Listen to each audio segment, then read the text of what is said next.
So, Alex, the results of the European elections came out over the weekend. Who were the real winners? I think it's very simply to say, Beth, that whilst the Brexit Party might have won the most number of seats in the UK, the actual winners were the Remain parties, whom collectively got about 40% of the vote, as opposed to the Brexit Party and UKIP between them, who got about 35% of the vote.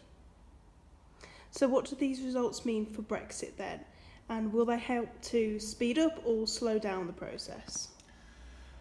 Well, Farage, of course, will claim that victory for the Brexit Party means a mandate for no deal, but if anything, you could draw the opposite conclusion, that these election results say that there is no mandate for no deal. Only about a quarter of the UK public support leaving the EU with no deal, and of course, the same reality remains in terms of the Westminster Parliament, where only 129 Tory MPs voted leave in the first place, so there is certainly no majority in the UK Parliament for no deal.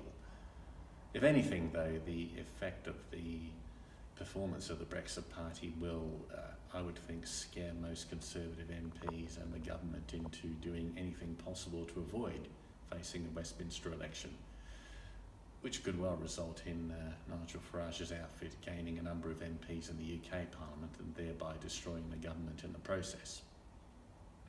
So how should the Conservative and Labour parties feel about these results? Well, for the Conservatives, of course, it was clearly a disaster, with the party only garnering 9% of the vote share in these European elections. As I said, for them it's had a real scare effect in the notion that they're now under pressure perhaps to pursue a harder form of Brexit. But against that, in this current Parliament, there is no majority for no deal, so they're still going to face the same constraints in that regard.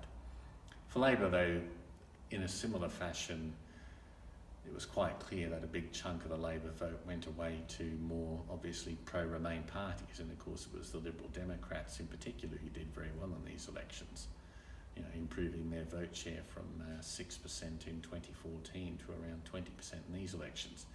The other party that similarly did well as a sort of more lefty party were the Greens, who also significantly increased their vote share on 2014 levels.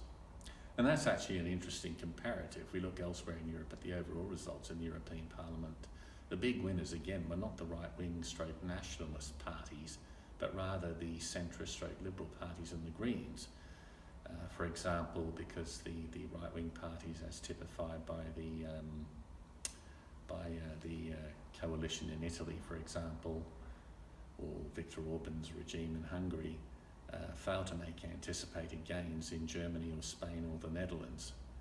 The Greens did particularly well in Germany, whereas the Social Democrats did well in Spain. So just as we've seen a performance in the UK elections where more obviously open pro-European parties have done well, we've also seen that in other European countries in general. So what can we now expect from the Brexit Party?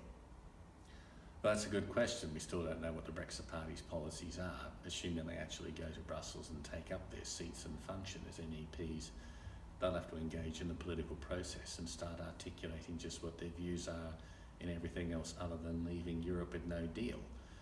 If the unthinkable were to happen and we faced a Westminster election, they would have to do this. Just as an example, Nigel Farage has been quoted on record as saying he supports US-style private health insurance as opposed to having the NHS. Can we really assume that most of the people who voted for the Brexit Party in these European elections really want that? So therein is a conundrum there. So they'll have to start engaging in the process of actually saying what policies they do stand for. So following on from their success, what could be the next moves for the Lib Dems and the Greens? Well, clearly they'll look to consolidate the gains they've made at the local government elections and now the European elections, and trying to prove to the voters that they are a real alternative to voting Labour.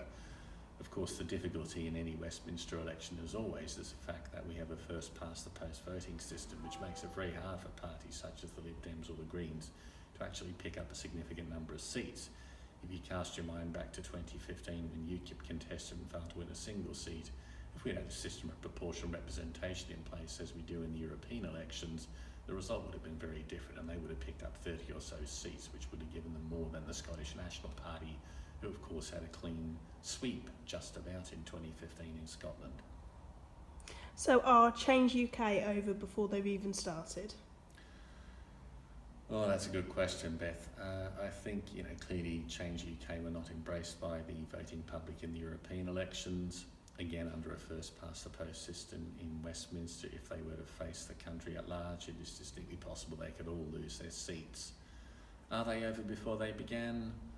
I wouldn't quite call it that way yet, but I suppose one of the difficulties for Change UK, just like the Brexit Party, is that whilst the Brexit Party are only defined by their opposition to Europe, Change UK to me seems to be only defined really by their love of Europe.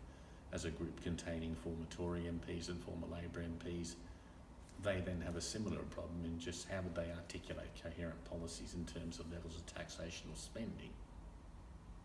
So how different have these results been compared to 2014, when the top three parties were UKIP, Labour and Tory, and the turnout was 35.6%?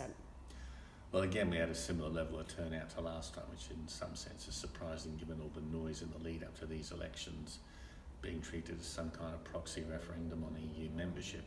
The turnout was almost identical in that sense in terms of the percentage of the eligible voters. The main difference is, to sum up, is that we've seen a polarisation of the electorate. The Labour Party, who tried to have it both ways in terms of being somewhat vague as to being leave or remain, have clearly suffered as a result. The Conservative Party have been widely seen by their voter base, who are for the most part pro-Brexiters, having failed to deliver Brexit, so they swung big time to Farage's Brexit Party.